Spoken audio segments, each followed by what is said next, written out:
I love telling stories with music. Storytelling fascinates me. It's the oldest of human art forms. Cave paintings are storytelling. My name is Ilan Eshkeri and I'm a composer. I work across quite a lot of different kinds of composition. Music was always a very big part of my life. My mum played piano, and at 4 years old, she got me to learn the violin. And so as long as I can remember, I was always holding an instrument in my hand. At around, I don't know, maybe 10 years old or so, my older brother really wanted to buy a synthesizer because, we all played music in the house, but this was like a crazy, outrageous thing to do in this very classical household that we were brought up in. And so together we kind of saved up and we went out and bought a synthesizer. And I remember being so inspired by those sounds, just sitting in front of it.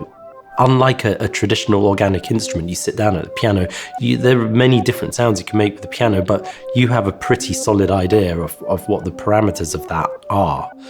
But with the synth, it could be wildly different depending on what you do with it.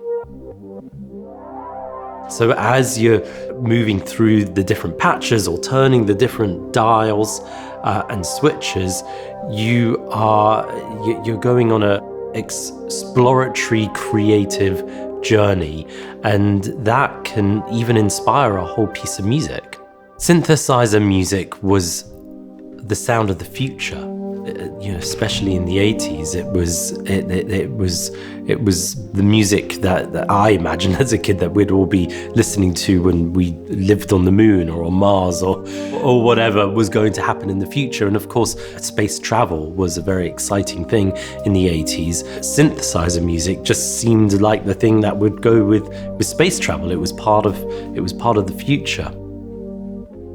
Space Station Earth began because I got followed on Twitter by the European Space Agency. The next thing I knew, I got invited to Houston. I got a tour of the NASA facilities there, and I met Tim Peake, who was a fan of my work. And I was so inspired, I decided to make this whole project, Space Station Earth. I immediately thought back to my childhood and knew that it needed to be based primarily in a synthesizer world, because that was the sound of space for me. I was really interested in this idea of the electronic and the organic, because that's the only way that human beings can survive in space, is being surrounded by technology. I was fascinated by the fact that all astronauts, and in fact anyone who goes to space, who looks back on the planet, has a paradigm shift in consciousness. You can't leave the planet, look at the planet and come back down and be the same person. And I wanted to try and bring a little bit of that experience to an audience down here on the planet. And I thought if I could use the footage shot by the astronauts on board the space station and put the right kind of music to those images, then I could take an audience on that journey.